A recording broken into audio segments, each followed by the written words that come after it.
Coffee and Convo, y'all. Let's get it.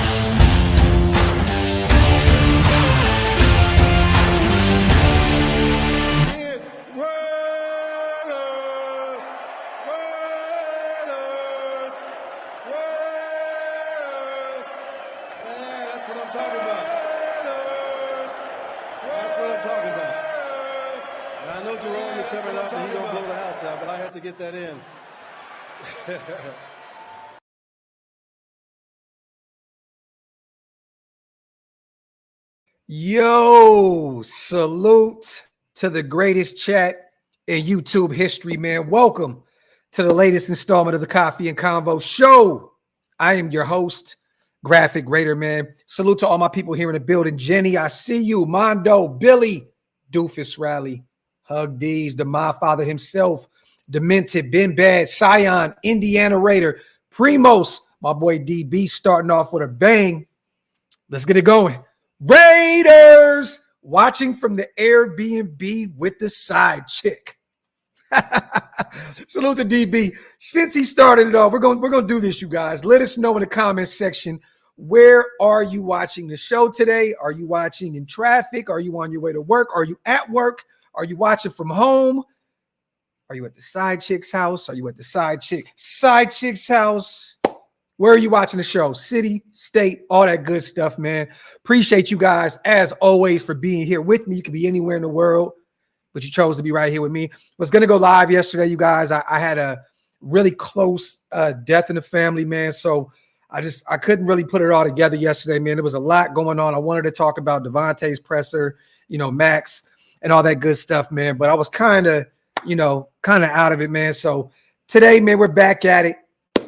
We're rocking. We rocking with it. You already know what it is, man. Once again, thank you. Thank you to everybody here in the building, man. This is the greatest chat in YouTube history, man. Clear cut, real talk. And DB, I appreciate you on the $10 donation. Also, it looks like there was a last-minute change to the pressers. Graham was supposed to be on the press, doing a presser today, you guys. I don't know what happened, but it looks as though they switched it to Jack Jones, Christian Wilkins, Zamir White, and Robert Spillane. So they will be live in about 25 minutes. So we will watch that together as a family, as always. But yeah, they had Patrick Graham scheduled to talk today. So I don't know what happened. Maybe they'll have him talk at a later date or something. But that's why he is on the thumbnail today. So did he do it? Oh, he did one. Okay, so there you go. I missed it. So there you go. So it still makes sense. So you know what? Let me text my mans real quick because I feel bad now.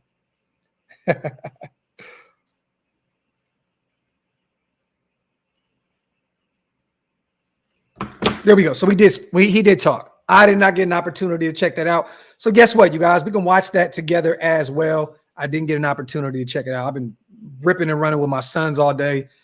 Full-time father, man, a lot going on at the crib. So my apologies. I'm definitely going to run that back and check it out as well. Salute to the chat, man, for putting me up on game, man. Walt is in the building, man. Salute to Walt. It was basic, nothing crazy was brought. Yeah, and it's still early, right? Two stock, like you're not really going to get too much out of these guys. There's not too much that you can see out there. Anyways, I mean, the pads aren't on. Yes, we placed a few players on the pup list. You know what I'm saying? We brought a few players in. We're going to talk about one guy in particular right now, Keelan Doss, UC Davis product, Oakland product, grew up a Raider fan, played for the Raiders once upon a time, was under Tom Telesco for a brief stint with the Chargers as well. So I don't know. We didn't really get an opportunity to talk about it. We kind of guessed that one the night prior too. It's hella funny, man. Salute to Wasted. We were kind of playing with the idea, flirting with the idea of Keelan Doss returning to the Raiders. And the next day, boom, he signs to the practice squad. So it's absolutely hilarious, man. Salute to Wade. I am hearing big things right now about Brock at camp right now, y'all. There's videos all all over the place on Twitter, Instagram. I have a lot of eyes out there at camp right now. Keep me posted with what's going on. I'm telling y'all now, man, Brock is already putting on right now.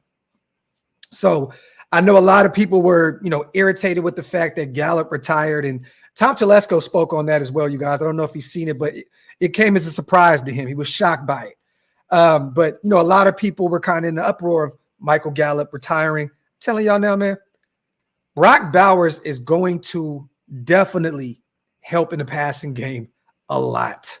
I'm not too much worried about Michael Gallup retiring at this point. I'm not too much really worried. I see a lot of people complaining about us bringing in Keelan Doss. If anything, you guys, that is a camp body, practice squad type guy, and that's no shade to Keelan Doss. I would love to see someone from my area, make this roster and ball out. But realistically, it's not going to happen. It's more of a camp body type situation.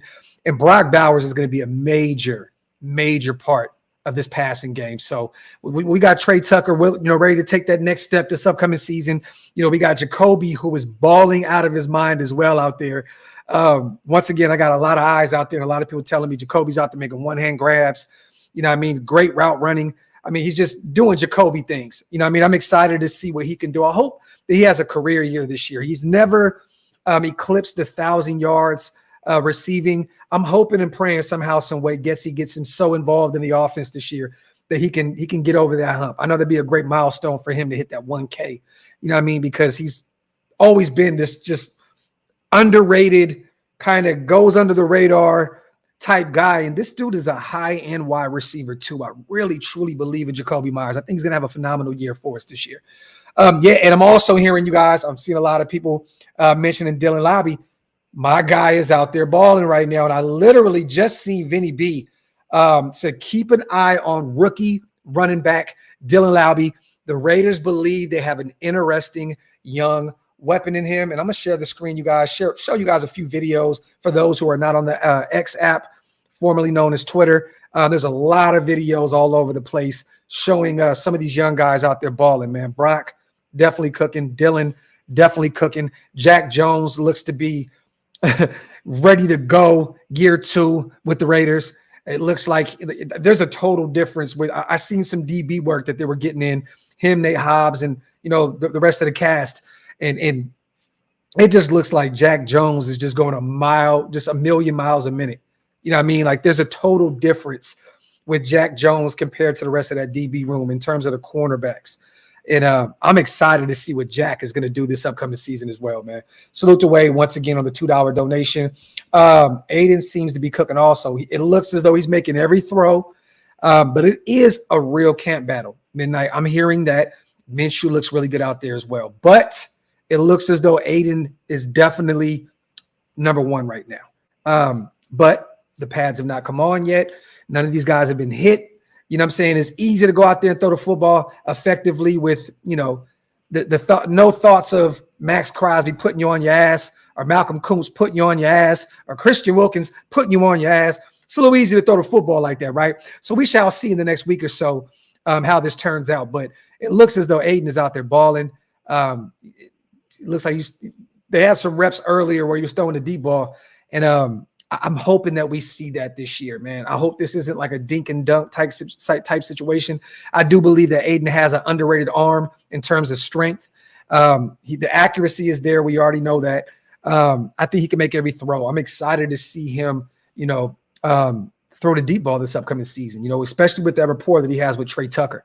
You know what I mean? Let me see. Salute to everybody here also. All the new people in the building. I see a few new names. Salute to you guys. If you can, man, wipe them feet. That means hit them thumbs up. Also, hit that subscribe button if you guys are not subscribed yet. Salute to Terrence Bennett. Just made a leaping deflection and an interception off of a Minshew in 11-on-11 drills. Tashiri. Yep. Facts. I actually have a window opened up right here. Actually, I thought I had Tashawn's up, but it's Vinny B. Let me bring that up. Yep, Bennett made the deflection, but it was Trayvon Merrick who actually made the pick.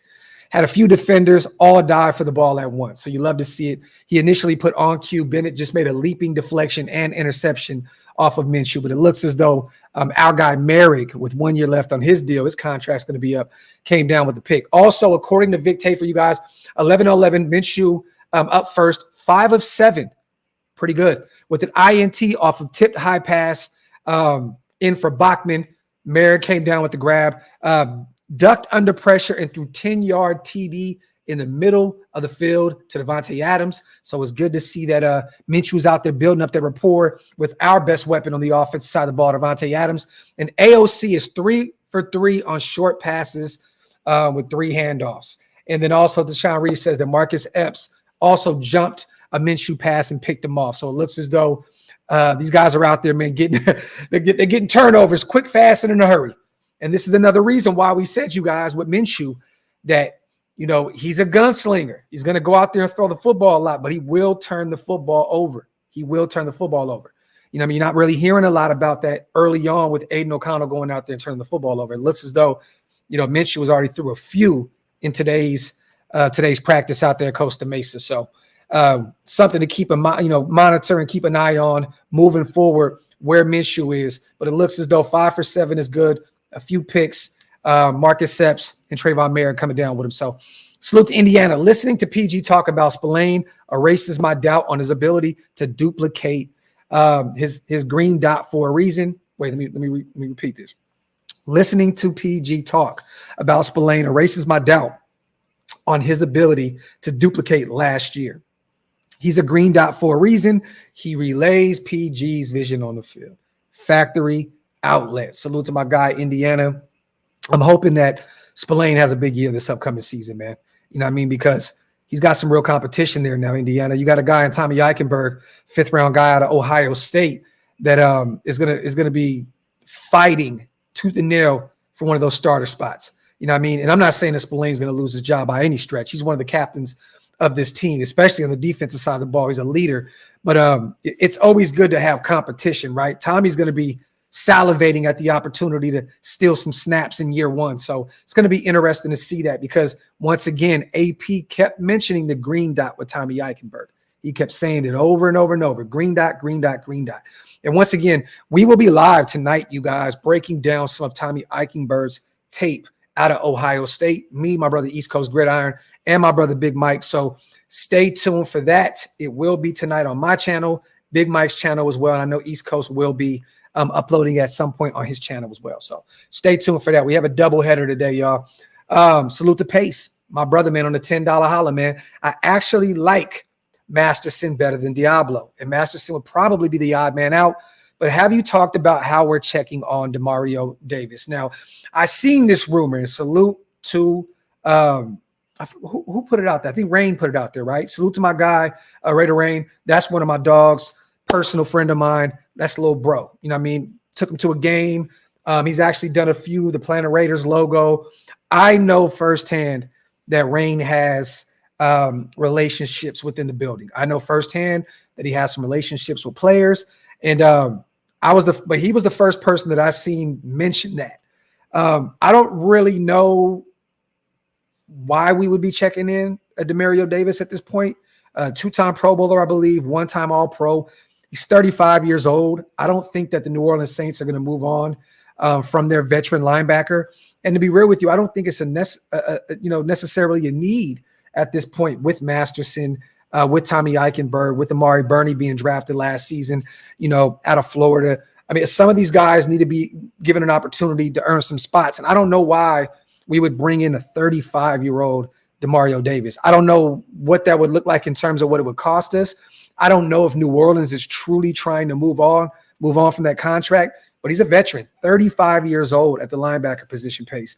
You know what I'm saying? I love Masterson. You guys already know I've talked major, I've given him a lot of kudos. I know Wasted doesn't like him. He's not that big of a fan of Luke Masterson, but I like him a lot. Divine Diablo, this is a prove-it year, period. Like, contract year, I know he wants to remain a Raider, but even if he wants to go somewhere else and get some type of nice bag, with his second deal, he's going to have a big year this year. But me personally, I don't think it's necessarily a need to bring in a 35-year-old veteran linebacker at the tail end of his career when you already have Robert Spillane, who was the veteran in that linebacker room with Devon Diablo on a contract year. So I know they're expecting a lot out of him this year. I would rather, and just like Primo said, I would rather direct that at looking at potentially another corner to add to this room just in case Jacorian Bennett is not ready to take that next step in year 2. So me personally, like I said, I've only seen Rain talk about it. I haven't seen it anywhere else. But I know that Lil Bro has his sources and he knows some people, specifically a few former Raiders that play in New Orleans right now. So that's maybe where he got his information from. I haven't seen it. But once again, you guys, I have not been on the internet, real talk, out the past 24 hours. I've been dealing with some family stuff. The only time I have was to jump in on Oasis, chat, and have some fun with you guys. So, but I don't think there's really anything there with Demario Davis. Once he was a phenomenal linebacker, one of the better ones in the league. Had a nice stint with New Orleans, played a year in Cleveland, I believe, started his career with the Jets. Phenomenal linebacker, but just no real reason to bring in a 35-year-old at that position right now with a bunch of youngins fighting for some spots on this roster, man. Let me see. Spillane and Tommy Two Thumbs will both be on the field together. Well, I would love that. I would love it. Caleb says Masterson is a stud at stopping the run, but he cannot cover. I think he's underrated in coverage. I don't think he's one of the better linebackers, in coverage in the NFL. I'm not going to act as though, but I think he's underrated. I think if he gets more snaps, especially on clear passing downs, I think he could show a little bit more of what he can do. If you go look back at some of the tape at Wake Forest, I've seen him make some plays in coverage. Caleb, you know what I mean? But once again, collegiate level, NFL level is two different, worlds. But hey, man, he just needs more opportunity. The same thing was said, Caleb, with Robert Spillane coming over from Pittsburgh, right? He's a thumper. He can't cover, so on and so forth. He comes out here, full-length starter, at the linebacker position, goes out there, is great in coverage, and played the run at a high clip. So I just think it's all about more reps with Luke Masterson, but I'm not willing to just throw in the towel on his coverage abilities just yet. It's still too early. Time will tell. Raider Ramp, no, I've not seen anything on John Jenkins. I think right now, you guys, they're just being very, very he's up there in age. This is probably going to be John Jenkins' last year in the NFL. I mean, just a year ago, he was contemplating retirement. You know what I mean? And then the Raiders picked him up. He had a phenomenal year last year. Then he comes back with us, signs a one more year deal to be our nose tackle. But this is, I think, the last year, and I think that they're realizing there's no real reason to put him out there and potentially, beat him up before week 1 comes around. So John Jenkins is a veteran. He's a veteran. There's no real need to put him out there right now, especially if he's dealing with some type of nagging injury, which I have not heard about. I don't know what John is. I think this is more of a veteran thing, just playing it safe with John Jenkins. Yeah, man, it's like 14 years, right? 15 years or something like that in Indiana. It's crazy. Let me look that up. I want to see how many years does John Jenkins have under his belt in terms of tenure in football. Let me see. And he just turned 35 years old about a week ago. So, let me see. I'm looking right now. 1, 2, 3, 4, 5, 6, 7, 8, 9, 10, 11. 12 seasons. I believe 12 seasons. Somewhere along that. So I think we're a little off in terms of 14, 15, but about 12 seasons. Salute to AJ Simpson, my guy, man. Appreciate you, brother, on becoming a member of the channel. If you guys want to become a member like AJ, hit the link. It's pinned up top. Definitely one of the best ways to support what we do over here at OLV. I appreciate you, man. Salute to Manny, man. I appreciate that, brother. I send the deepest condolences to you and your fam, bro. Keep your head up, mental state on a positive direction. Thank you. That means a lot. And thank you guys, everybody that was reaching out to me in the inbox and DM. I lost like a second mom to me, man. Someone that helped raise me. One of my best friends that I've known since 3 years old. His mother passed yesterday in her sleep. We call, that's Mama Docs right there. You know what I mean? Someone that took me in, when I was on the streets for years, let me live at their house. This is my second mom, man. So to see her pass away, it really just, man, it really hurt my family, man. So thank you guys so much. Real talk for all the kind words. Thank you. Let me see. LT, I think that game was pretty much legendary for the whole entire team. Yeah, I mean everybody was cooking against them Chargers. In that brutal murder show, 63 points, man. You know what I mean? I think everybody was out there cooking. Jenna, thank you. Primos, right now I'm hearing Jacorian Bennett. That's what I'm hearing. That is what I'm hearing. I'm hearing Jacorian Bennett. And by a landslide. I'm not really hearing too much about Brandon Faison at this point. You're not going to really hear too much about the rooks. D. Rich and MJ Devonshire. Haven't really heard too much about them up to this point. But I'm hearing Jacorian Bennett. That's what I'm hearing. In terms of the corner 2 spot, Jacorian Bennett. And maybe Graham, sees it differently. When it's time to actually really construct this roster and put your 53 together and call starters, maybe he does lean on the veteran Brandon Faison. But, it was an interesting point that was made by Sanjit, I believe, on our 12 Personnel podcast, was that Patrick Graham started him last year, as a corner. And so that lets you know how much confidence he has in the young kid out of Maryland. So I think that all signs are directing towards Jacorian Bennett being that starting corner 2 for us, opposite end of Jack Jones with Nate Hobbs in the slot. So that's what I'm hearing. And I've heard a lot of the coaching staff, give big props to Jacorian in a year 2 as well. So we shall see, man. Yeah, Dan, that was beautiful, man. The fumble recovery tutty. Yes. All right, let me see. Is the presser's about to start, you guys? So what I'm going to do is share this screen. Boom. All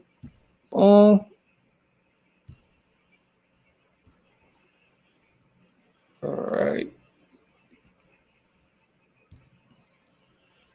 So we're just waiting, you guys. Once again, we do have Jack Jones, Christian Wilkins, Robert Spillane. We have a packed show here in terms of our presser. So it's gonna be a good one right here. Always love to hear Jack Jones talk. Always love to hear Christian Wilkins talk. You know what I mean? Both stand up, funny dudes. It's gonna be fun to watch these guys talk. Let me see. Yeah, I see it, dope. I get it. It's not live yet, but we're waiting. Yeah, I know, Glock. I know it's going to be probably spinning around for the next 45 minutes. You know how this goes. Yesterday, I had to leave. I was like, I can't sit around and wait for this. You know what I mean? I had to watch it on the playback with Devontae and Aiden and Max. I couldn't do it. It's too damn long. Pause. Indiana is funny because I posted something on Instagram and Twitter with Jack walking onto the field with that bottle. I swear to God, Indiana, and knowing Jack Jones, this is hilarious because, knowing who he is off the field as well. I swear, bro, I thought Jack was running onto the field with the twisted T. All right, guys, ready to roll? Oh, we got Zeus. How's it feel to be back in camp? What did you think of the first 2 days of practice so far? Not hot as Vegas. Nah, but pretty good though. Man. Thank you, Lisa. Like the guys out there, bro, we having fun, bro, competing. Yeah. A lot of reaction from the fans. This should be good to get bigger than something. Nah, but just the basics, man. Just pump weights and have fun with it, bro. Yeah, that's it, really, man. Zeus. What kind of stuff are you doing back on the farm to get bigger?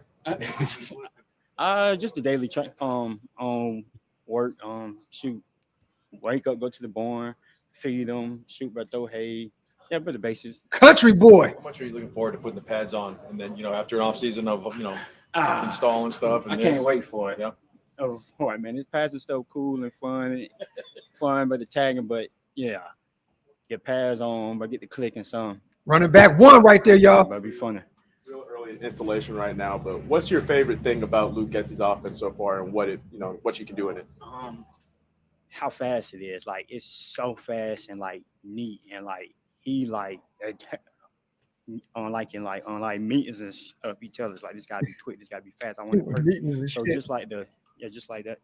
And so Is there anything you do mentally or physically to prepare yourself to be a guy that gets a lot more carries this year than you have in the past? I just film. But just film and just just calming down, just talk to my coaches and let him just break things down to me and but just go out there and just have fun with it, really. But just let it come to you, but don't go chasing it, but too hard. But just have fun and relax. Zeus, how different is the mindset coming in knowing now you're the guy?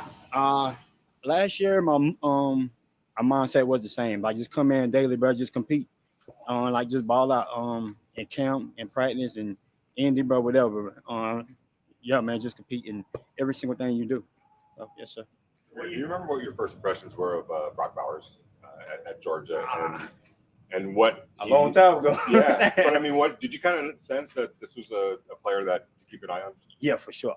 He's different. Brock been good. Yeah, but that's just Brock, quiet guy, smart guy, and he just came in my senior year. Yeah. I think it was my senior year, and just balled out. So man, we knew he was gonna be good from practice because Georgia's like at camp, but we get after it. So yeah. My dude is country You got the starting role last year at the end of the season. Is there a carryover to this season for us showing you could get a John in the field? Just the same thing really, but just head down, work and grind, man. Yeah, that's it really. How well do you think the running back room, the skill sets complement each other? Perfect. We got me and Alex, but we can do both. That's when Mir can do both. So we all got it. Going on smooth. So when you hear your coach Pierce talk about wanting to be a big physical run type of football team as a running back and as a big running back, Dylan. I love it, but that's just music to my ears, man. Let's do it. Are there any physical backs that you kind of admire and try to observe or study, coming up and even now? No. But just do me, but just play my game, but just but play ball and just have fun. Yes, sir.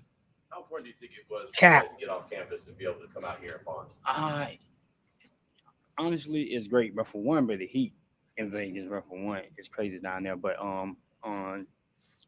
we here, but we get to just be here together. And Zeus just is clearly number one, on man. this ball. So this is great for us, I think. Usually it takes guys a minute to become a fan favorite between just the Zeus chants. And how would you describe the energy towards you so far? It's perfect, man. The fans are great, but they're loud and crazy, man. I love them to death.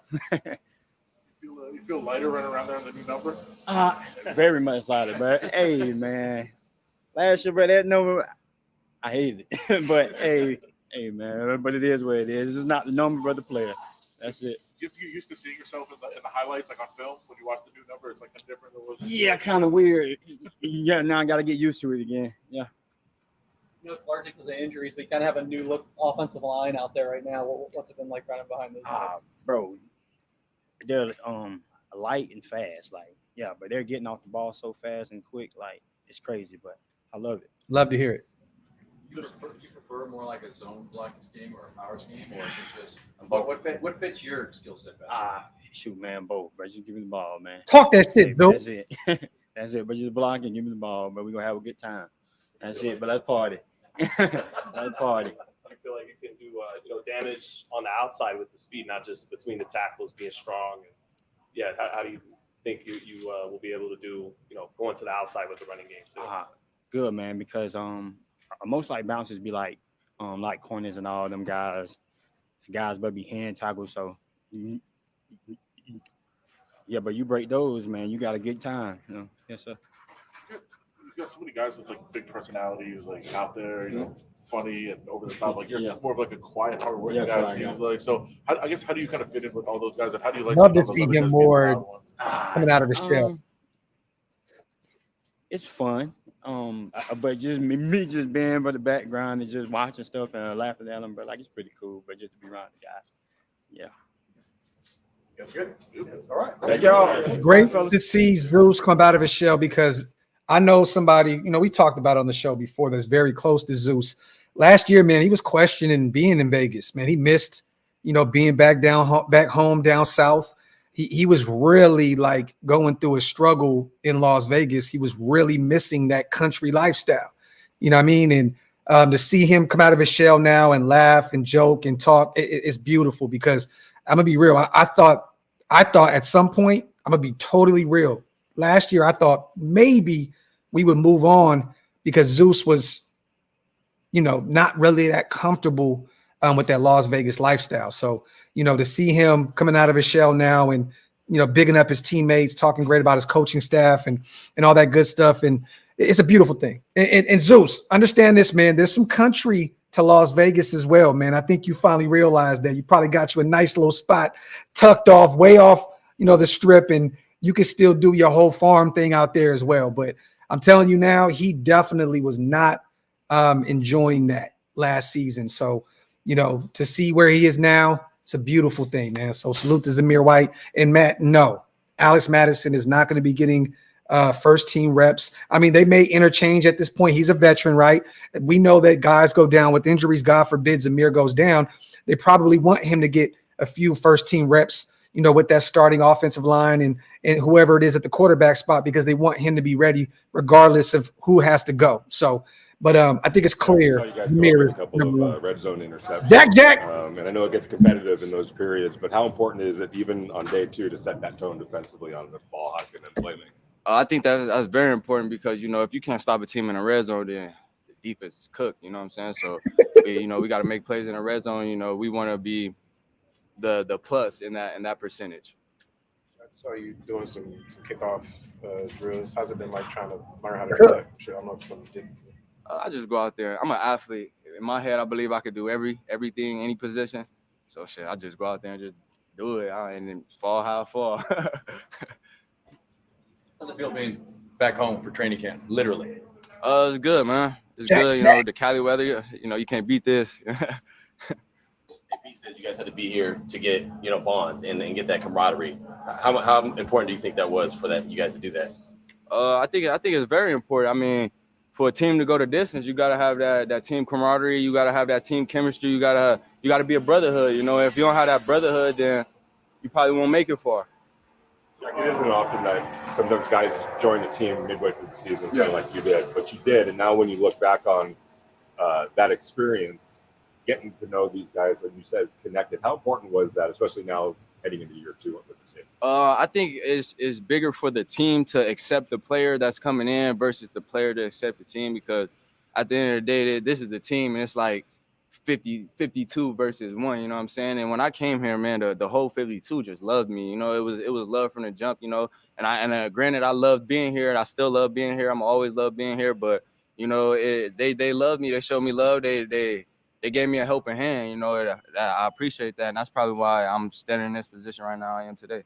Last time we spoke, right towards Talk that shit, Jack. You talked about that relationship that you had with AP. Now, as the head coach, how do you feel about it, and what do you see from him? It means a lot to me that he's my head coach. It means a lot to me that he gave me this opportunity. I don't take it for granted. I mean, I couldn't even put in words what this meant to me. I mean, him being ranked the 28th coach, I felt like they was disrespecting nasty.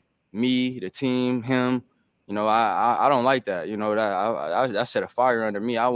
We're gonna show everybody 6-11 is crazy. I mean, I'm gonna get beat 11 times throughout the year. That shit, Jack. I'm gonna lose more than I win. And I don't like that. That's not who we are. That's not why we working. That's not why we here. And we gonna step up and we gonna show why.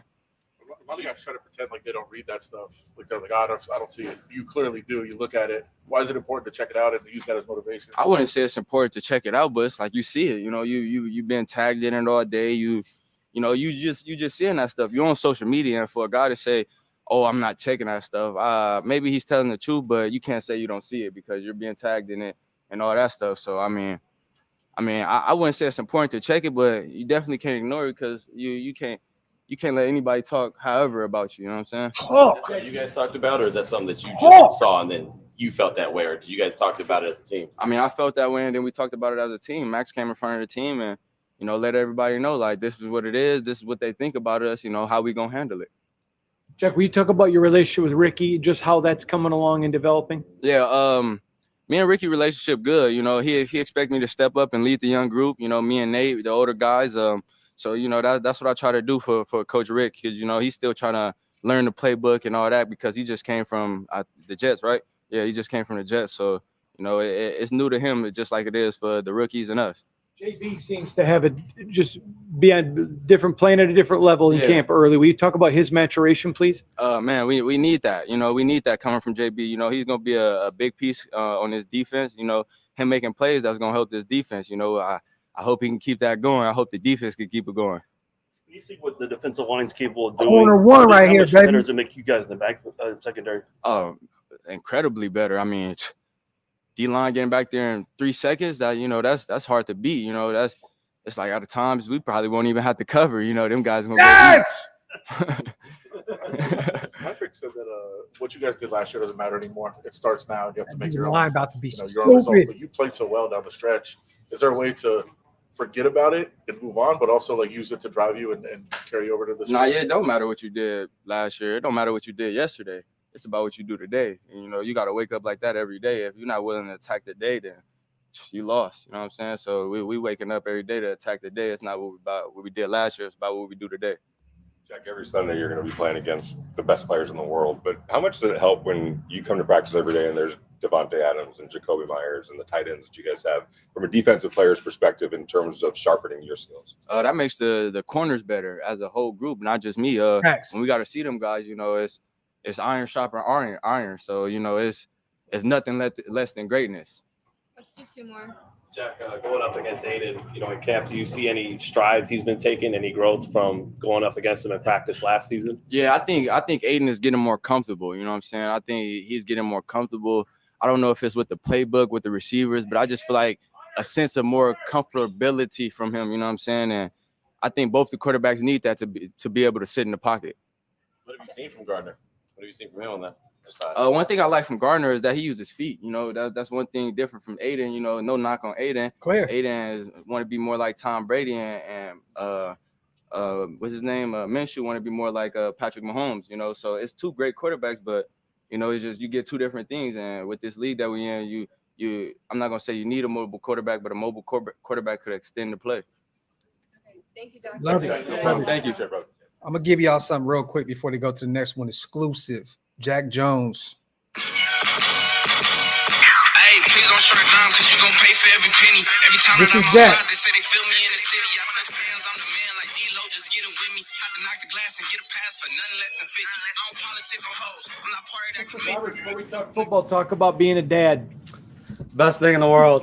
I always wanted to be a father, so I had such a great father, and my wife has such a great father, so I have great role models to look up to, and it's nothing better than being a dad. Can I just do one follow-up question to that? They say that once you become a dad, there's like an extra motivation, extra push. Do you feel that coming into this preseason? For sure. I got a lot to play for. I have my kids' college funds to play for. I want to make their life easy as can be. Exclusive. Definitely some extra motivation. They call it dad strength too. So I got a few extra pounds of force with me. So I'm excited about that. Jack was just talking about how I know you guys don't necessarily live 24/7 on social media or look at all the rankings and everything, but there are some 6-11 predictions out there and some rankings that probably don't look so good. He said it drives you guys. So you guys have talked about it. Does that kind of fuel you? What the outside world might think about this? I try to not see it, but I'm pissed off. I'm angry, not just about that ranking, about a lot of rankings that go on. And, of course, it adds to the fuel in the fire. So you see it. You don't want to see it. You don't really care. But at the end of the day, you want respect. So what I say now gets none of that done. So we're going to go out there and make it happen. But does it help that in some ways you guys, it's in your hands to change that? It's always in our hands. So, yeah. Before practice started, Patrick Graham, you know, said a lot of really kind things about you as a player, but he also said that he feels you're an extension of him on the field. What does that mean to you, and how do you try to carry that every day in practice and in games? It means when situational plays come up, I got to be thinking what he's thinking so I can relay it to the guys on the field. And me and him have a lot of one-on-one talks, a lot of one-on-one meetings to get that done. You've always talked about making game-changing plays, 2 interceptions by the defense in the red zone. Is that kind of what you're talking about, and how important is it to set that tone even day Without a doubt.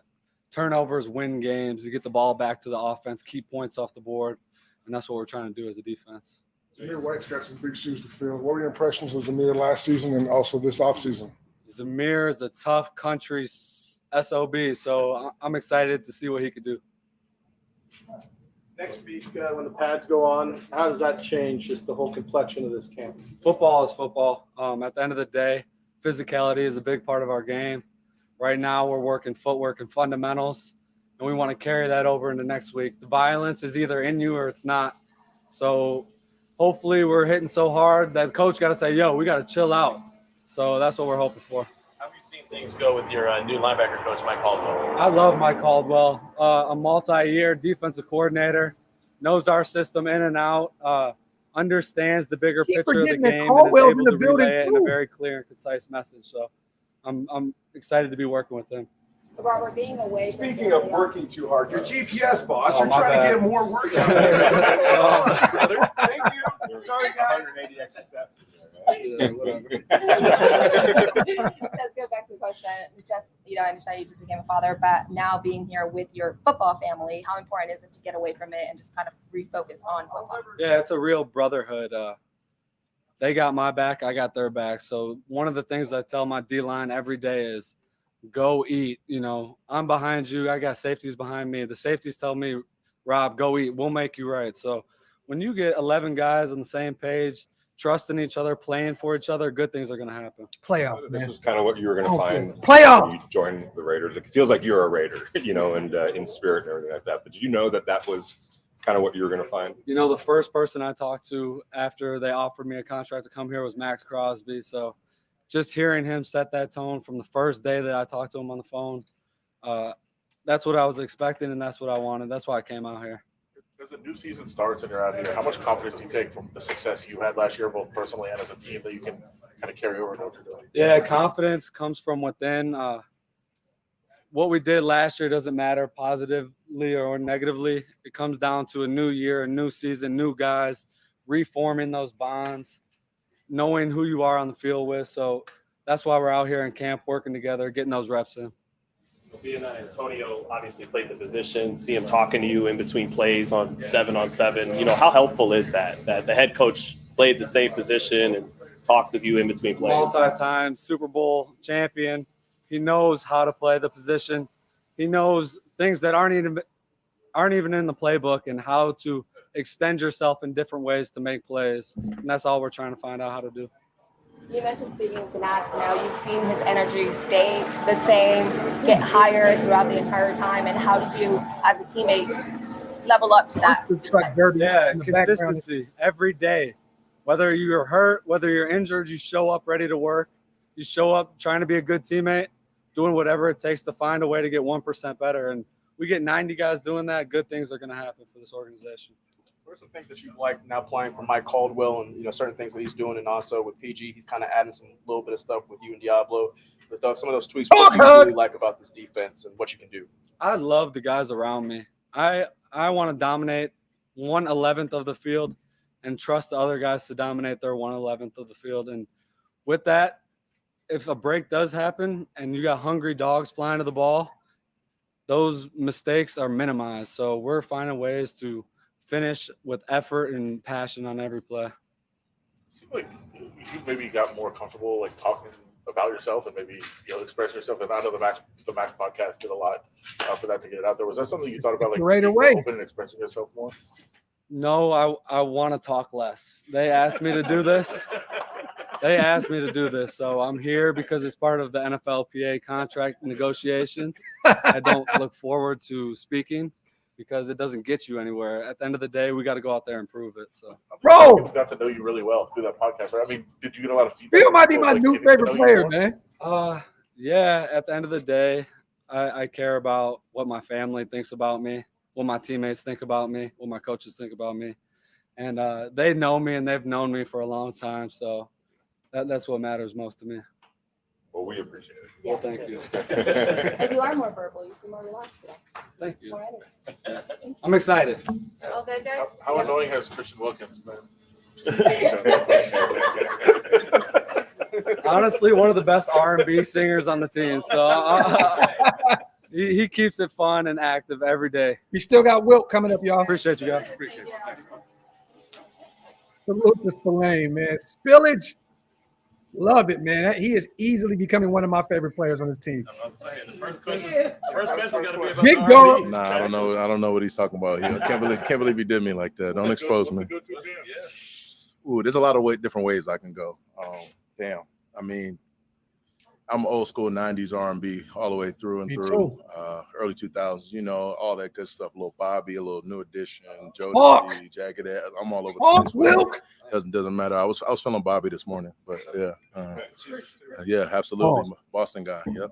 Yesterday, watched you take one of your young teammates. You just put your arm around him and talk to him for a minute. And I asked Patrick today, they knew you were a great player, but you've proven to be a great leader since you got here as well. Would you talk about that side of your game, please, sir? To me, I'm Great just question, someone who Hondo. loves the game. Like, just football, it's the most rewarding, most humbling, most like just everything. Like, you get everything you need to learn in life, you learn through the game of football. And so I'm just someone who always tries to respect the game and then just pay it forward. Everything I've learned through the game, I try to pour it on to the younger guys and just anyone who's willing to listen or anyone who asks me questions and just different things like that. Because, we all got the same goal in mind at the end of the day.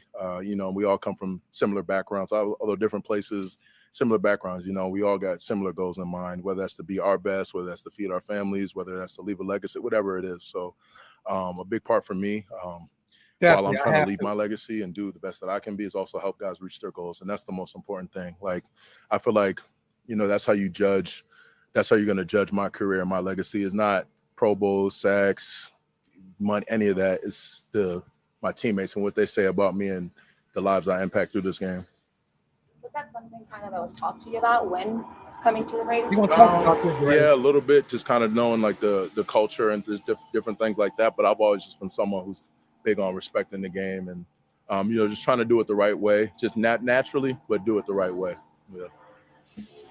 What's the next step for Malcolm, you think? Man, Malcolm's ceiling is so high. I think he can be one of the best edge players in the league. I mean, he's got so much to him, just a technician, got a motor, just different things like that allows him to, be effective. He's small, but he's mighty. Like, I mean, that's relative. You know what I mean? He doesn't look like the typical DN outside linebacker, but that man's just strong technician and just willing to fight every play. So it's fun to watch. What you've seen so far, good. One at a time. Sorry, Eddie. In terms of playing with Max and OTs and anything up now, as good as you thought it would be? I mean, we're like, it's fun. It's fun to definitely build and kind of like talk to him and see how he sees the game and, work with him and work together. But we're just going to keep building every day. We're nowhere near where we want to be as, a duo or whatever the hell, or even as individual players, where we know we got this right mindset of trying to just find ways to be our best and improve 1% better each and every day. So that's really the focus. And then at the end of the year, we'll look up and see where we are. More wider to the whole defensive line. Is that sort of the same approach? The defensive line. How good can this defensive line be? We got a chance, but again, it's the same mindset, same approach. Like, we can't go off of what everybody else is saying. I love that. Good, bad, or indifferent. We just got to build each and every day, come up with the right mindset, lock in the meeting rooms, come out here on the field and take what we talk about in the meeting rooms and apply it on the field. And just, again, even in these long, hard days, just that, just always have the mindset of just being your best and improving. Let Jack Jones hype you up. Impressions of Tyree You're humble. Wilson, Love please. that. Oh yeah. No, Tyree, man, I think he has all the physical tools to be a great player in this league. And, and he's got the mindset that he wants to be a really good player. And again, same thing, I'm just going to pour into him as much as possible. And just trying to help him to be the best player he can be, just like any other young guys that are on the team. So, and in the deal. Thank you, Randy. Sorry, as a new member of the Raiders organization, how important is it to be away from everybody? As a new member of the Raiders organization, how important is it for you to be away from your family and everything else and be able to just be secluded with all your teammates? No, that's definitely good. Just to get comfortable and be around the guys as much as possible. That's kind of the nature of training camp. But now being away, I mean, there's really got nothing else to do. Like, if I get bored, I'll go play cards with the guys or something, or just whatever it is. But you just kind of forced to be around the guys, which is good. And build relationships with not just, the players, but the staff, everybody. So that's very important for me. That's pretty much how I live anyway. I don't do anything else but football regardless. I don't have time for friends, family, really anyone. I just kind of am on football all the time, but it is what it is. Love that. Yeah. Last season, you had your most productive year just from a pass rush perspective. Was there something that clicked for you last season? Again, it's just a constant focus each and every day of improving. You don't know at the beginning of the year, you work on so many things and you work on, improving all aspects of your game. So you don't know each year is different. You don't know what's going to require of you or what it's going to look like. You just try to work on every bit of your game and improve each and every year. And, and wherever you end up kind of thing. But, just focusing on my craft and trying to develop. That's the biggest thing that, allows me to improve in the run game and in the pass game. I hate to bring this up, but Hard Knocks, the Giants, I don't know if you heard, there was some, I don't know if it was a scout or. You almost hate to bring it up. Yeah, but I know. But the I reason wanted to ask hear is that. As a professional athlete, you probably learned to tune things out like that, Absolutely. scouting reports and whatnot. I mean, is that just another example of just whatever? Absolutely. And at the end of the day, if I'm who I need to be for my teammates and for this organization, I don't care what anyone has to say. At the end of the day, like I got a job to do. And so as long as I do it to the best of my abilities, and as long as I do it to the standard that I hold myself to and where my teammates and this organization need me, I don't really care. Just tune it all out. You're inherently going to have your battles with this offensive line are already started, but going to amplify with pads on. What have you liked about competing with those? I just love it. I mean, and that's the thing that I see the most is just guys are just willing to compete. And that's the most fun part, is little back and forth. They get you here some plays, you get them here, hopefully more plays, a lot of plays. But, that's just what it's all about. And we're just making Andrew, that's dope, bro. And Congrats, and we man. got a good front on both sides. So as long as we keep pushing each other, who knows where we can end up. So much of this game is about situational football. You guys came up with 2 interceptions in the red zone. Is it important to, even at this stage of the game, day 2 of training camp, to kind of build those sort of habits? Absolutely, because the game, it's the more detailed you are and the more heightened awareness you have, the faster you can play, and understanding situations is a big part of the game. There's so many little intricate parts of this game that probably a lot of you guys don't even understand, but the more detailed you are, the more of a heightened awareness you have, and all those little things. It helps so much. Just like you said, knowing the red zone, knowing it's third and whatever, it's second down, it's this, that, what teams like to do. There's all those little intricacies that go into it that, are important to play well and play fast.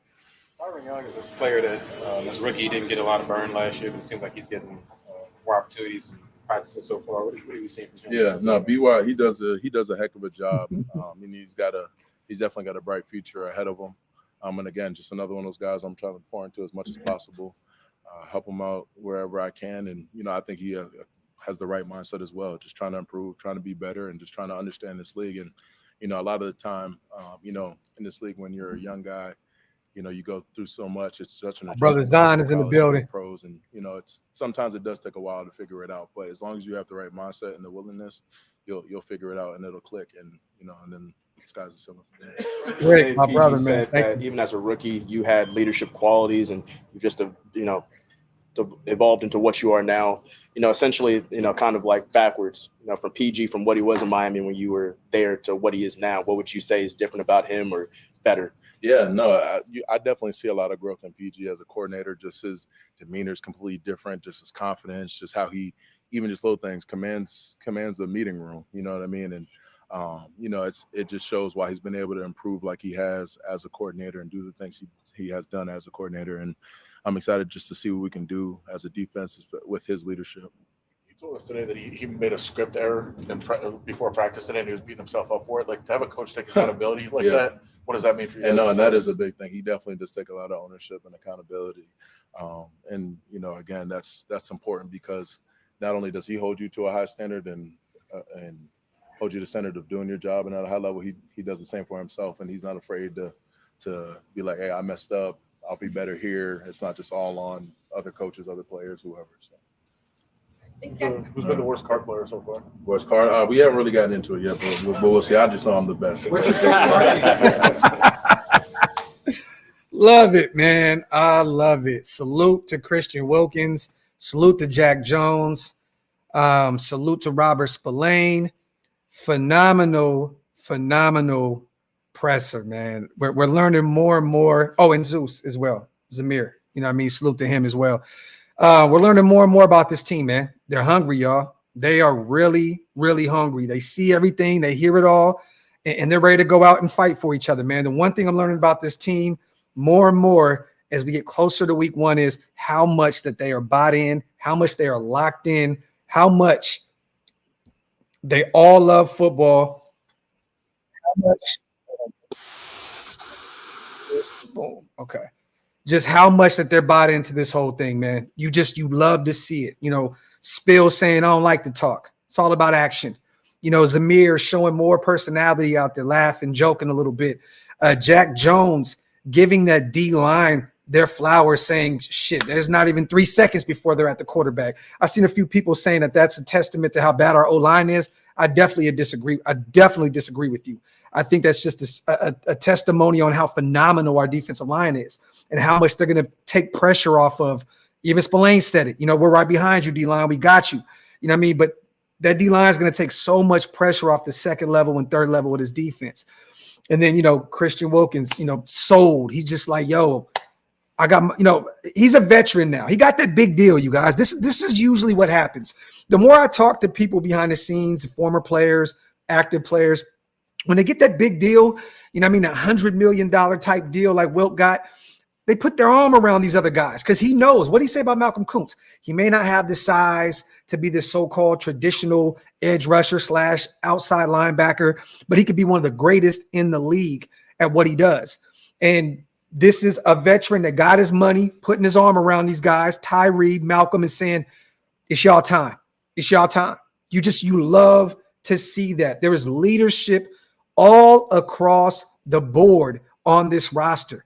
The defensive side of the football, we've seen it today. You know what I'm saying? Like we've seen it from 3 of our leaders, Spill, Wilk, you know what I mean, and Jack Jones. And then you look at yesterday's with Aiden, how much more he's matured, the way he talks about, you know, him and Gardner Minshew's battle and how much that they respect each other and just kind of let the best man win approach, right?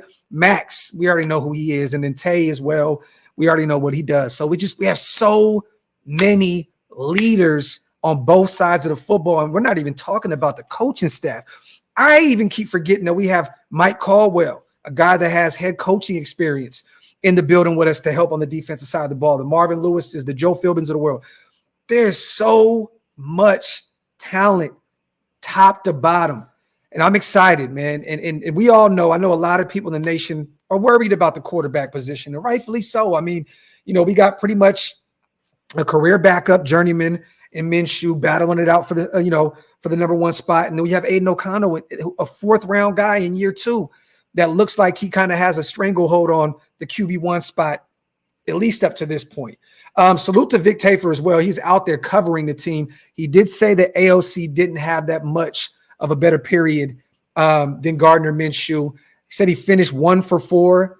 The last one, he lobbed it to Keelan Doss. I'm assuming there's no real chemistry there yet. Doss is probably his first day in camp, right? So, but last lob to Doss was in the corner. It was caught out of bounds. So they're still working on timing. They're still working on all that good stuff. And once again, I don't even know if Keelan Doss even makes this roster, to be real with you.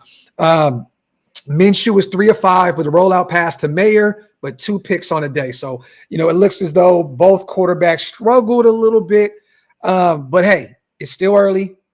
You know, once again, the pads are not on yet. We're going to get to some real football here very, very soon, and I am excited about that. Salute to my guy, Justin Churchill, over on Twitter watching the show. If you guys do not follow him, make sure you guys give my guy a follow, man. He writes for the Raiders, phenomenal articles. Go give him a follow on Twitter if you guys have a Twitter account. The QB room is actually great. They have 2 guys who can start any given day, and Anthony Brown has made some plays. Yeah, and I believe it was Vic.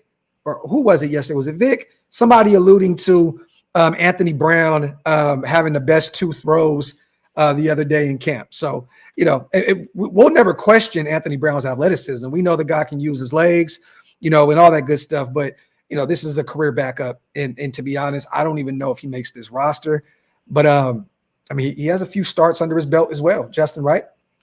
So it's going to be interesting, man, to see how all this thing plays out. But I'm just excited, y'all. I am excited. It sounds as though the defense is just building on what they did last year.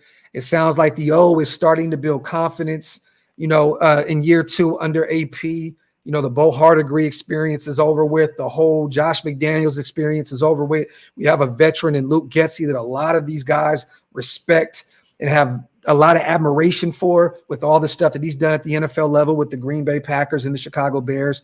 You know what I mean? So I'm excited, man. This is going to be a fun season. God forbid, barring, any injuries, God forbid, man, this looks like they're setting the table for a phenomenal year, you guys. I'm really, really hyped up about what AP and company has put together, man. And salute to Tom Telesco as well for having a phenomenal draft in year 1 with us. I know people can say, well, they haven't proven anything yet. Well, I'm sorry.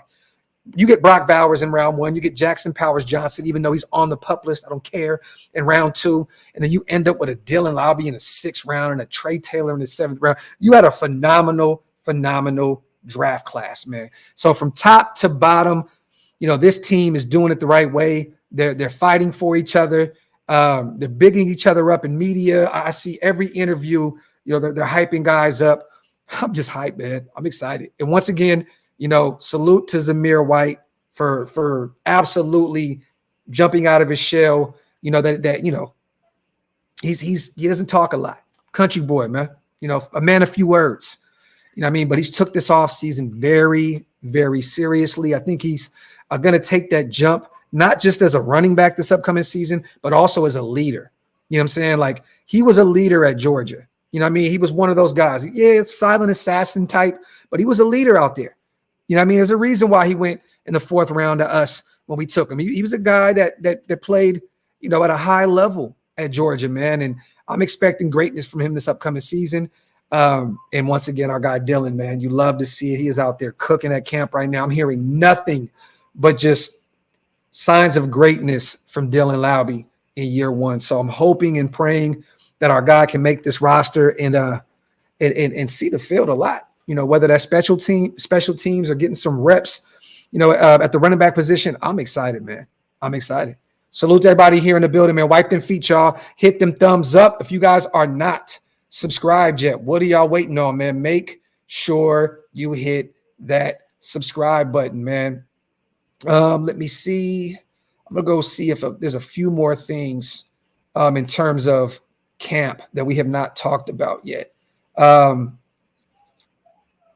Once again, you guys, Minshew did throw a few picks at camp today. Marcus Epps came down with 1. Jacorian Bennett batted the football down. Merritt came down with the pick. So there was 2 picks, in that 11-on-11 with Gardner Minshew as a quarterback 1 out there. And once again, Vic did state that Aiden didn't have that much better of a sequence with him out there in 11-on-11s also. I think he said something like along the lines of 1 for 4, and didn't really have too much chemistry with Keelan Doss on a deep ball thrown into the end zone, or I don't know if it was in the end zone, but it was caught out of bounds. So doesn't look as though, the offense, there's still a lot to put together here. It's a new system, a whole bunch of new players getting thrown in there with Lowby and Harrison Bryant, Brock Bowers, a new system, Michael Mayer in year 2. There's a lot that we need to figure out before week 1. And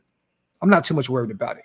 Vic also said a pretty clean 7-on-7 red zone drill where both QBs had 1 ball that hit the ground.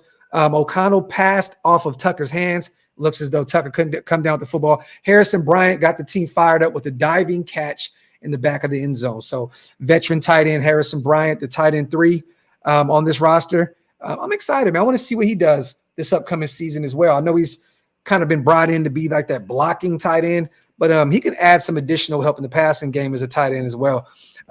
Initially, I think he's going to be, I'm just going to say completely, I think he'll be the tight end 2 with Brock Bowers kind of being slotted, as the slot guy and slash H-back and all that other stuff. I think Harrison Bryant's going to be realistically the tight end 2 with Brock playing all over the place.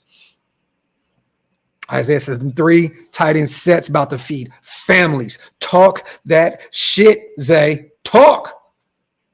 Let me see. Salute to everybody. Okay, Reb.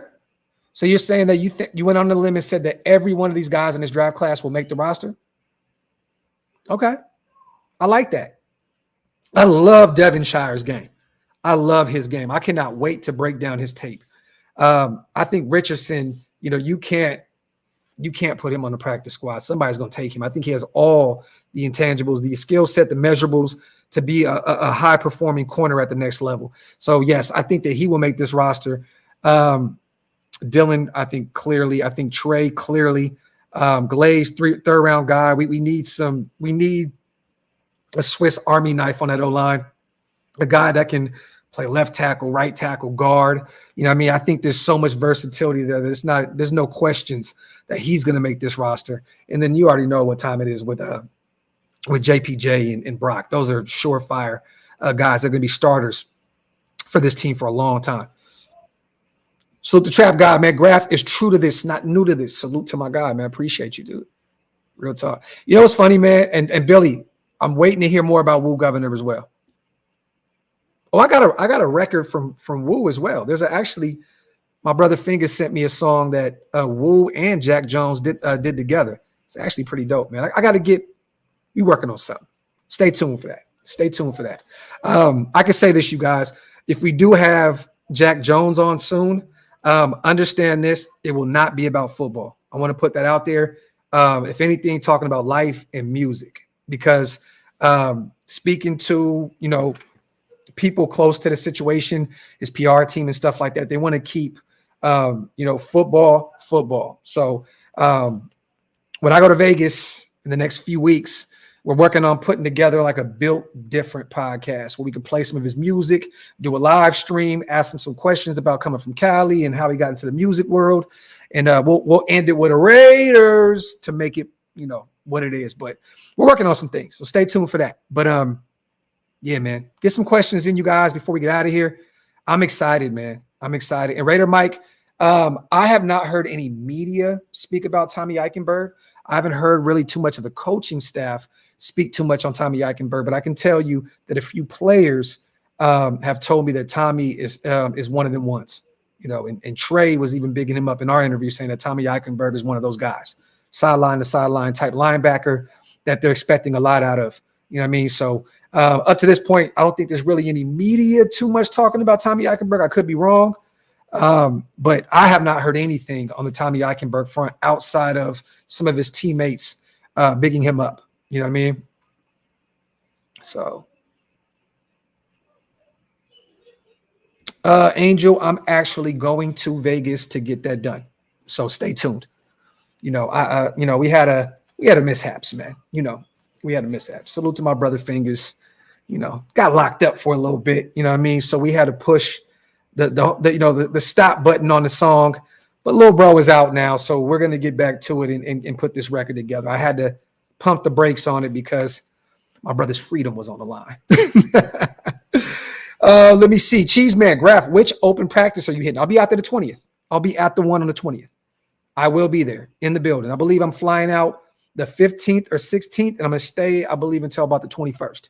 So if anyone's out there in the Vegas area, local, want to catch up, have a drink, get a coffee, whatever, I will be out there, I believe, from like the 15th, 16th to about the 21st. So if you guys are out there, make sure to hit me up. We can get a cigar, vibe out. Maybe we can do like a, little meet and greet with the nation and all hang out. Okay. See, I didn't watch. I didn't get a chance to check out Hondo's pod, but you love to see it. You love to see it, man. I have really high hopes for Tommy Eichenberg. I think he's going to be one of them ones. Thank you guys also, man, for all the kind words in the chat. I appreciate you guys so much. I really didn't want to do this today. I was really just like, man, let me just take a break. Let me get my mentals right. You know what I mean? Just a lot going on in terms of the family, losing someone that meant a lot to us. I realistically didn't want to do this. So you guys made this an easy hour plus on me, man. I just want to thank you guys so much. We're not getting out of here yet. I just want to give you guys your flowers and say thank you for pulling up and making this easy, because I did not want to do this today. You know what I'm saying? At all. I was going to actually try and reschedule our show tonight as well. But this reminded me how much I love doing this. You know what I mean? East Coast, I got your text message, brother. All good. Definitely. All good, brother. All good. I'm going to call you after this. Kayla, appreciate you, man. Graphk, does this seem like the players are more relaxed this season? You know what's funny, man? I think that they're more relaxed, but also on edge, if that makes any sense. In terms of football, they're ready to get out there. They're excited. They're ready to go out there and prove, that AP was the guy needed in this building. They're going out there set to prove that, this offense isn't going to be the Achilles heel of this team. They have a lot to prove this upcoming season. So yes, they seem a lot more relaxed, but they also seem like they're on edge to me because they want to go out there and prove to the world and all the naysayers that they're wrong about what we got going on and what we're building within this building. So yeah, I agree with you. I think that they are relaxed, but they're also a little irritated. You see how Jack Jones responded 6-11. You see what he said? So you're telling me I'm gonna lose 11 games? I'm gonna lose 11 games. Like, you know what I mean? Like that shows you, how much they're seeing this shit and they're using it as fuel to add to the fire, man. So I love it, man. I think we've seen a few of these guys. I think Spill even kind of touched on, the ESPN rankings, or who was, I think Zeus. I forgot who it was. I'll run it back and check it out again. But they were definitely talking about feeling disrespected, with having our head coach being one of the worst ranked head coaches and in our roster and so on and so forth. So they definitely want to go out there and prove all the naysayers wrong. And I'm here for it, man. Salute to Jeff. I appreciate you, bro. Thank you, brother. Thank you. I fell behind live at work, but it's just me, or do these guys really seem like ask all the bullshit you want in these interviews? Salute, man. Salute. Hey, man, everybody has a job to do. You know what I'm saying? And everybody does it in their own way. And I don't think you guys realize how much this is why I have a newfound respect for a lot of these beat writers and for a lot of these journalists. Right? Because, you come into this thing and you want to prove yourself, right? I'm going on year 4, I believe, year 5.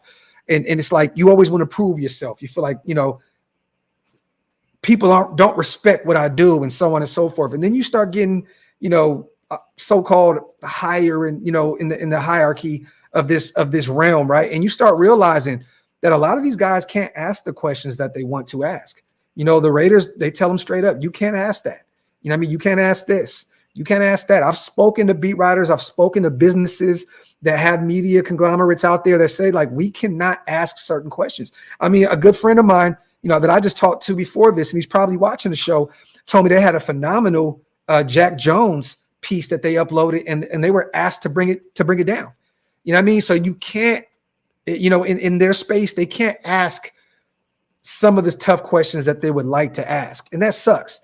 That's why people like, to watch guys like me and Wasted or whoever else within our, our space, to have players on and ask the questions that they may not be, asked during these media, pressers and all that good stuff. So, what I mean? So they try to get some out there. I see, Hondo, kind of formulate some things in the way he chooses his words. Like, I know what he's trying to do, but I also know that he doesn't want to affect the team in a bad way. And the same thing with all these other guys. They're not trying to go out there and ask the harder questions because they're told not to. It's nasty, you know what I mean? But it's just, there's a reason why, a lot of these media companies are, tied to the Raiders, and why they're employed by them is because they're employed to not ask the hard questions. You know what I mean? And that's why you have people like, Jack Jones, whose PR team says, if he comes on a podcast, we don't want to talk football, because they don't want, someone to potentially ask, a question that can put him, in a situation where he could potentially, lose his job or lose some money or put him, on ice with his coaching staff and so on and so forth. So, and that's why, man, I pride myself, you guys, on when we do have players on, I try to ask some questions, have some fun, but also it's a respect thing. You know what I mean? And I want to build that respect up. So these PR people and the people within the organization say Graphk has a platform that is trusted, right? We can send our players over there. We trust that he's not going to ask these crazy, outlandish questions that's going to put them in a situation where they could potentially hurt their reputation. So, we're going to have some fun, definitely, with the interviews that we have.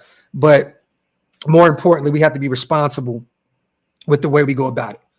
You know, you build up that rapport, and next thing you know, you have potentially the Max Crosby's, the Devontae Adams, even though I'll probably never get Tay. You know, the way I handled the Derek Carr situation, I don't think Devontae will ever pull up on the channel. And much respect. That's your best friend. I get it. You know what I mean? But, you know, yeah, man, you know, is what it is. So once again, you guys, behind the scenes, there's a lot that goes into what these beat writers and these journalists do. You know what I mean? And I respect it. You know what I mean? They can't ask some of the hard questions that some of us would like to ask. You know what I mean? But it's a business at the end of the day. You know what I mean? Especially with players like Jack Jones that'll speak their mind. Especially with a player like Robert Spillane that'll speak his mind. You know, Max will definitely speak his mind. Tay will too, and a list of others. You know what I mean? So, you know, salute the hug, my dog. Why does this team feel so different? Attitude, talent, focus, disrespect, media slander. I've been on Hopium for years in this offseason. This team feels for real for the first time in a long time. This is Factory Outlet, my brother. Salute to the Mob Father himself, and pause on the kissy emoji, man. Horny bastard. Then that same horny bastard gifted 5 OLV horny Raiders horny network horny memberships. Salute to the Mob Father himself. Hug horny D's. My dog. Love you, bro. Love you, brother. My dog. Let's get a few more questions in, you guys, before we get out of here. I'm not going yet. We'll run it up to about an hour and a half. So about 15, 20 more minutes. Let's get it. Hey, yo.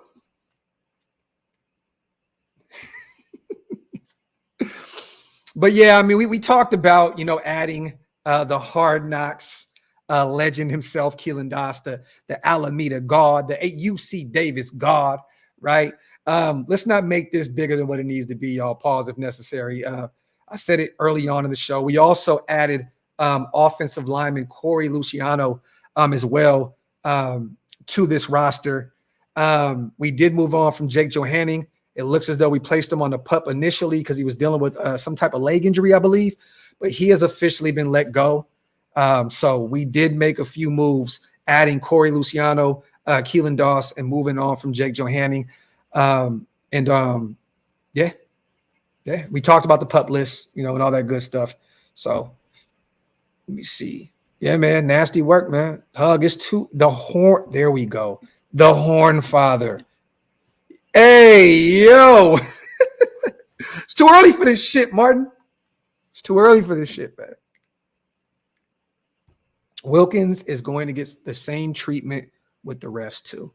Salute to Matt. And you see kind of how he kind of try to brush off that question about the Giants, you know what I mean, and their GM and all that good stuff. He definitely kind of dodged that question and kind of played into it a little bit. He's going to use that as fuel as well, you guys. I don't, you know, for those who didn't see it, I believe they said that they didn't believe, the GM didn't believe that he could be a great pass rusher on third downs that can get to the quarterback. I don't think they looked at the efficiency that he had on third downs. I don't think that they took a look at how many sacks. What he had, like 9.5 last season, especially with that beat up defensive line out there in Miami. They had some injuries occur with Chubb and other guys. So, you know, some of these guys, man, it's crazy to see, Matt, that even these GMs don't do their homework. Like, they get these jobs and they just, sometimes I feel like they get this big money, and even they get lethargic and they get lazy within their work. Like, how do you say that you don't think this guy could be efficient on third downs, getting to the quarterback as a pass rusher? Like, what do you mean? Did you not actually really take the time to look and see what that man did on paper or on tape? It's nasty work. It's nasty work. Salute to my brother Ridge back in the building, man. My dog. Here's a hard-hitting question. Where will Renfro land? On a roster, midseason signing, or sit out for the year? I don't think he's going to sit out for a year, Ridge. I don't. I think he'll be signed soon, you know, after camp starts. You know, injuries pile up. I think he'll get a job somewhere. I don't know if the Saints are a weird team to me right now, right? Because they have Derek Carr. They have a list of former Raiders over there. And now they officially signed Ziegler on as well to help that team moving forward. Ziegler's a guy that had to make the tough decision with Josh McDaniels to move on from Derek Carr, to outright cut him, right?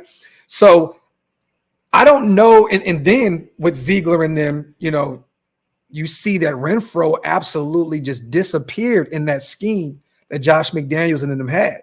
So I just don't know if Hunter is going to end up with New Orleans. I know Derek Carr is probably going to bat for him behind the scenes. He's definitely pounding the table to bring in his former, number one option in Hunter Renfro, or one of his number one options. So I can see him still potentially landing with the Saints.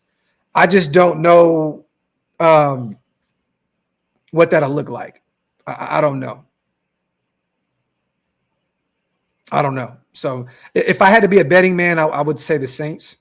But it's going to be interesting to watch a few of these other teams potentially lose their starting slot guys in camp, due to injuries. They pile up year in and year out. So I would say New Orleans, and I would say it happens, pretty soon.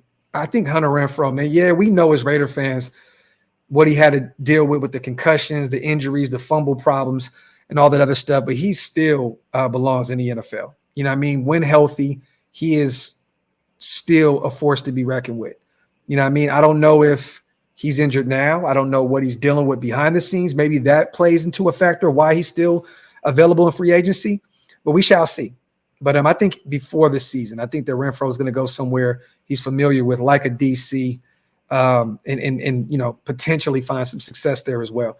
I just don't think he fits what we have going on right now, even with Getsy at the helm as the guy calling the shots on the offensive side of the ball. I don't see a fit. Like, you don't want to take reps away from Trey Tucker. You don't want to take reps away from Brock Bowers, and these other guys. So, at the end of the day, more power to him. Once a Raider, always a Raider. He left on a great note. He was one of the major factors of Christian Wilkins coming into the building. There's one of the reasons why Christian Wilkins is the Raider, you guys. A guy that knew he was on the way out still went to bat for this organization to bring one of his best friends in. That says a lot about who Hunter Renfro is. You know what I mean? So salute to Hunter, man. Let me see. That's nasty. And I see that he went down, I believe, with the rib injury yesterday or the day before. That sucks, man. And salute to Loom. Good dude. He was supposed to come on the show. Once he signed with the Giants, he immediately unfollowed me on all platforms. So, hey, Loom.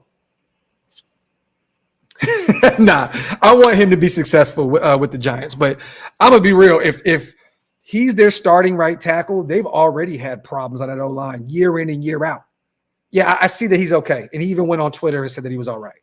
But I'm sorry. If you're trying to protect Daniel Jones, a guy that's dealt with his own injuries, and Loom is your starting right tackle, I don't think the Giants did enough to get that ground game going this year. I don't think they did enough to protect their young quarterback. So we shall see.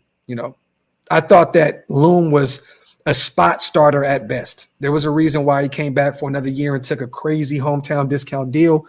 He did get a nice little chunk of change to sign with the Giants, but I always looked at him as like a stopgap guy until Mumford was ready to go. You know what I mean? So salute to Cheese, man, my guy. I bet you a blue strip, the writers that spewed that 6 and 11 trash are the same ones that wrote endless articles about us trading the farm to move up for a quarterback. Did any UDFA make any noise yesterday or today? Not hearing anything right now. It's been really quiet in terms of the UDFA's, Cheese. And thank you on a $10 donation as well. And I agree with you with the Beat Writers 6 and 11 stuff. But I have not heard anything. I've not heard anything in terms of, the young kid Shepard out of Maryland. I thought that maybe potentially he could make this roster. I know we had a top 30 visit with him. Haven't heard anything. I'm expecting to hear Tulu's name, Tulu Griffin, moving forward. With this new kicking rule, with Gallup retiring early and moving on at 28 years old, expect to hear Tulu Griffin's name a lot moving forward. But no, I mean, Jake Johanning gone, was released. Haven't heard too much about Amari Gaynor and a few of these other guys as well. The Bachmans of the world, haven't really heard too much about the UDFAs. So, but it's still early. It's still early, Cheese. I think you're going to start hearing more about these guys come next week when they're really out there activated and the pads are on. You're going to start hearing more about some of these under the radar names that we brought in during the draft process. Salute to you on the $10 donation, my brother.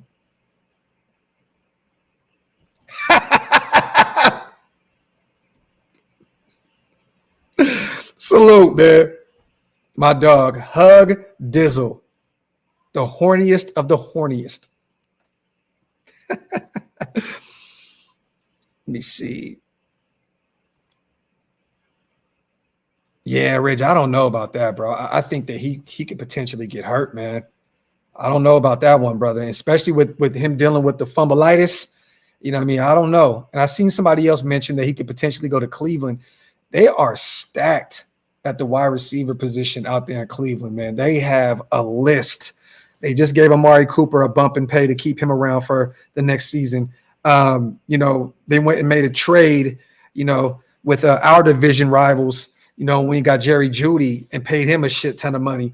They have the young pup out of Purdue out there. They still have a shit ton of talent at the wide receiver position. David Bell, that's one of the guys I was high on during the draft process. So they are stacked at wide receiver. I don't think that they would need another one. I know that him, Hunter Renfrow, and Deshaun Watson are very close, but in Angel, they don't need him either. What do they need him for? They got Hollywood. They got a list of other guys. They got Xavier Worthy now. I don't know where Hunter Renfrow would fit in the grand scheme of things of being the chief. They're also stacked with kind of those smaller, gadgety type of players. So I don't know where he would fit, within that Kansas City offense.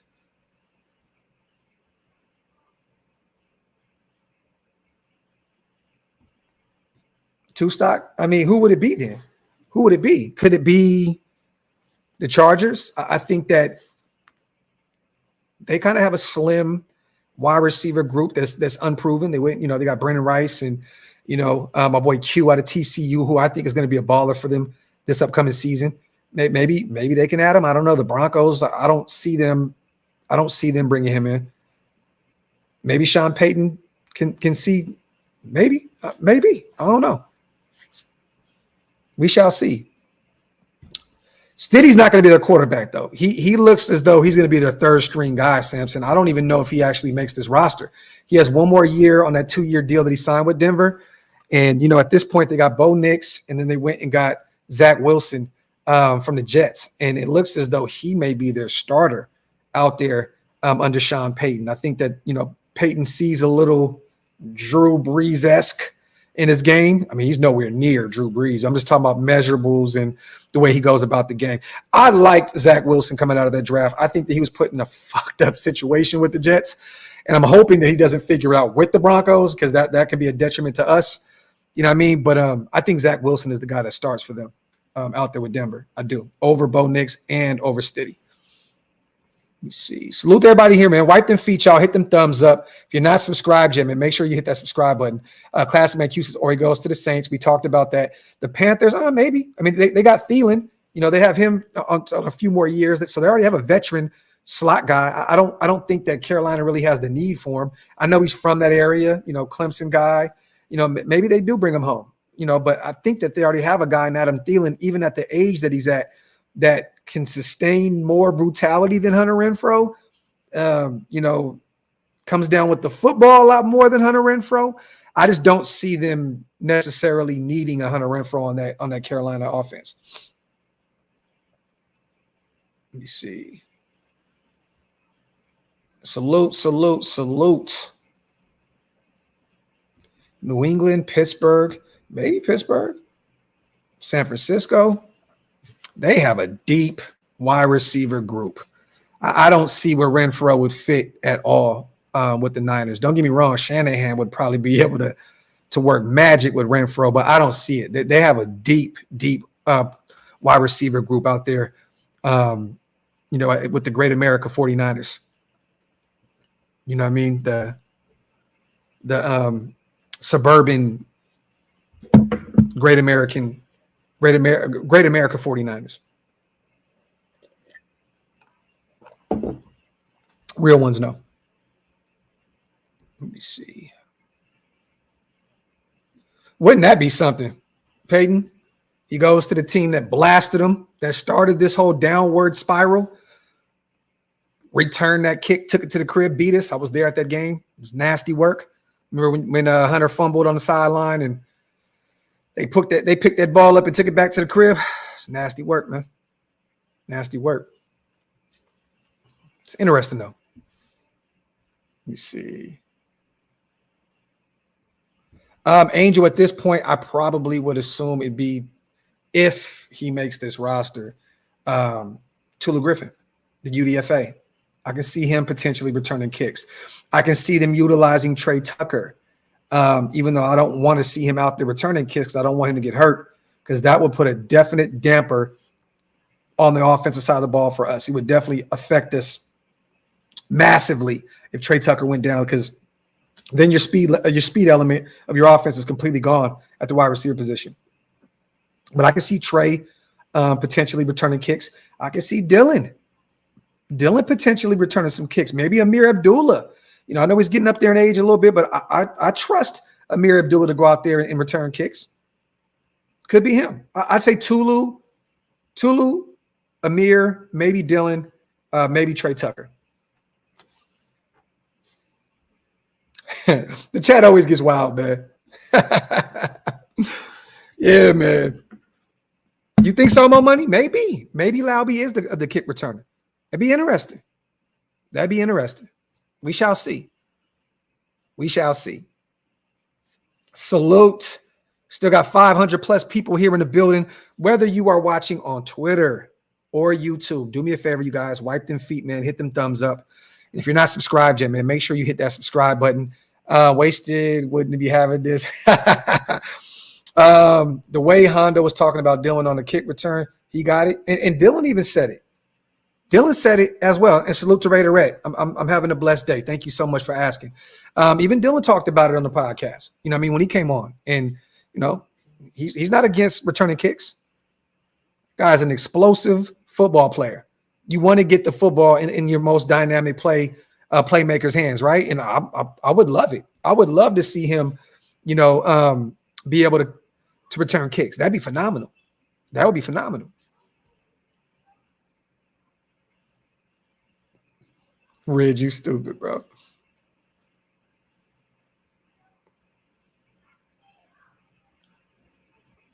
John, what do you mean, brother? Do you mean you're talking about Minshew?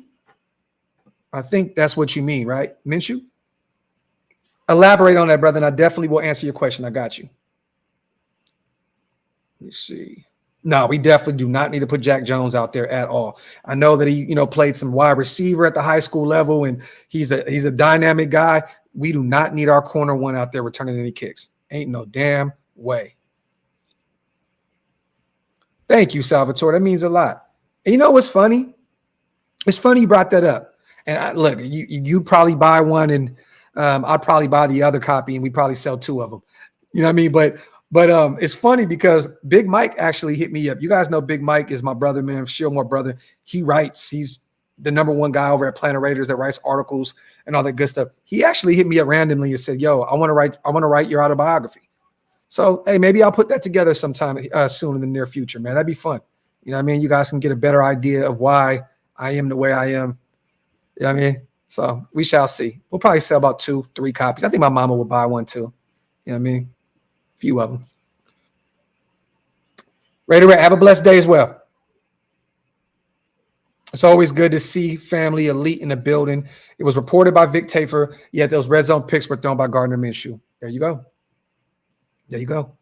I mean, but that's his game, elite. And this is another reason why I keep saying Aiden O'Connell is going to be the guy.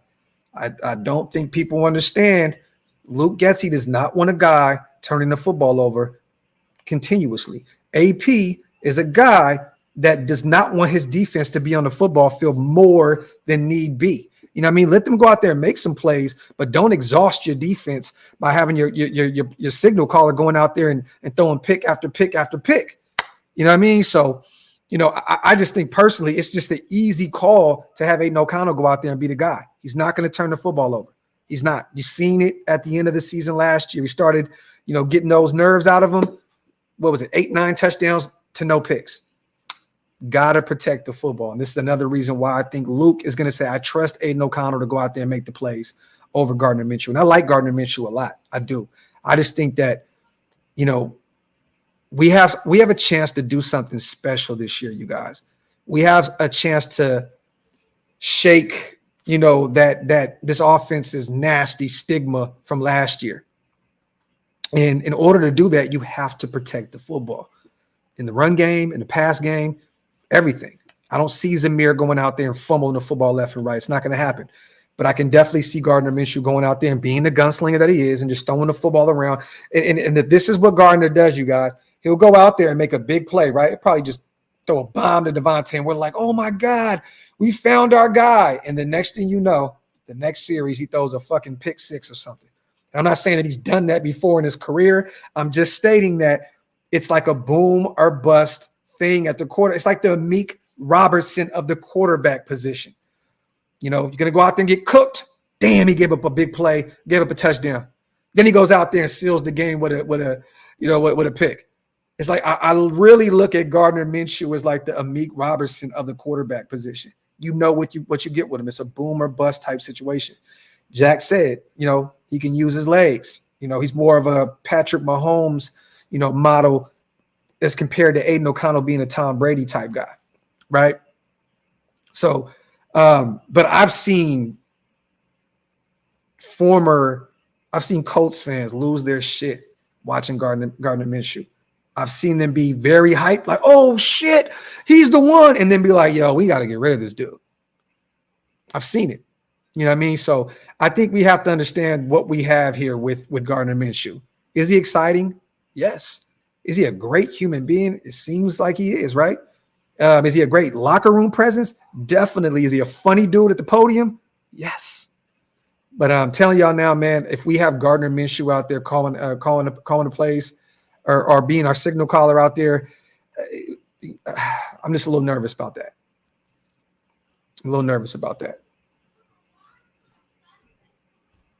Chris is 45 tutties, 24 picks. Yikes. By the way, Graphk is getting an awkward hug for today's show in Vegas on the 20th. He earned it. I'm going to make it even more uncomfortable, Hug, and I'm not even going to pause this. Since your name is Hug, this is what makes it even funnier. I'm just not going to let go. I'm not letting go. Remember this moment, you guys. When I see Hug, if he goes out to Vegas on the 20th, not let him go. No pause. None at all. You want to make it awkward, Hug? Oh shit, I'll make it awkward. We're gonna look like a fucking Siamese twins going to Allegiant Stadium at that practice on the 20th. You're gonna look like that. Remember when Family Guy? Remember when Peter Griffin had the tumor on his neck and there was another version of him? Hug D's, aka the tumor. Yo, you said at some point that becomes an assault. Yo, salute to Jenny, salute to Alzado in the building. I'll take Brown over Minshew. That's far-fetched. I wouldn't go that far. You know, I have not seen enough from Anthony Brown up to this point to pick him over Gardner Minshew. That's damn. Let me see. Demented, you stupid, bro. Hug, let me know if you're going, though, because I got 4 tickets. It's me, my brother Ant, Fingers is coming with me, and if you are going to come, I'm going to make sure that 4th ticket is for you to be at that practice. So you let me know ahead of time, brother. Salute, salute, salute. Let me see. But yeah, you guys, we will be live. Once again, salute to Buddy Bear. I see you in the building, man. We will be live in the next few hours, once again, with me, my brother Big Mike Raider, and East Coast Gridiron. It looks as though we may have to do the show a little earlier because East Coast he has work to do by 10 p.m. Eastern. So let me get with them and figure out what time. The time will change on the show tonight, though, you guys. It will change. But we will be doing some film breakdown tonight of our rookie, Ohio State linebacker, Tommy Eichenberg. I'm excited about this one. I know East Coast has done a video on him previously in the past. A great one. If you guys get a chance to go double back and check that out on his channel. But this is going to be the first time me honestly really getting a chance to sit down and break down some of his tape outside of just watching, in real time. So this is going to be fun. So hopefully you guys pull up tonight. We're going to have a good one. Me, Big Mike, East Coast Gridiron, breaking down tape on Tommy Eichenberg. Also, next week, we will be breaking down some tape on MJ Devonshire, rookie 7th round pick out of Pitt. We will be breaking down some tape on 4th round DeCameron Richardson, out of Mississippi State corner. We're going to be breaking some of his stuff down. We're going to put both those guys together. So it's going to be a package deal with Devonshire and Richardson. We're going to do a breakdown on both those guys next week. Also, I think tomorrow, Mike, are you in the chat? Not Big Mike, but my brother Mike Dixon from Vegas Sports Today. If you're in the chat, I think we're doing a show tomorrow with some exclusive footage from camp, because you guys know Vegas Sports Today is out there covering, camp and all that good stuff. So yeah, we'll be showing some footage and talking about what they are seeing at this point early in the game out there at training camp out of Costa Mesa. So I think we will be live tomorrow as well. So stay tuned for that. Other than that, man, as always, I love you guys. I appreciate you guys so much for pulling up, man. Wipe them feet on the way out. Hit that subscribe button. Also, OakLosVegas.com. Go get you some drip. Salute to everybody that's been going over there and buying T-shirts and mugs. You guys are so dope. Thank you guys so much for always supporting what we do. And yeah, man, other than that, I hope to see you guys tonight. And I was trying to show some of y'all some of the camp footage today. I forgot to screen. We'll do it at some point, either the night show or tomorrow. So stay tuned for that. But other than that, man, love y'all. I'm out. One. Not yet. Now.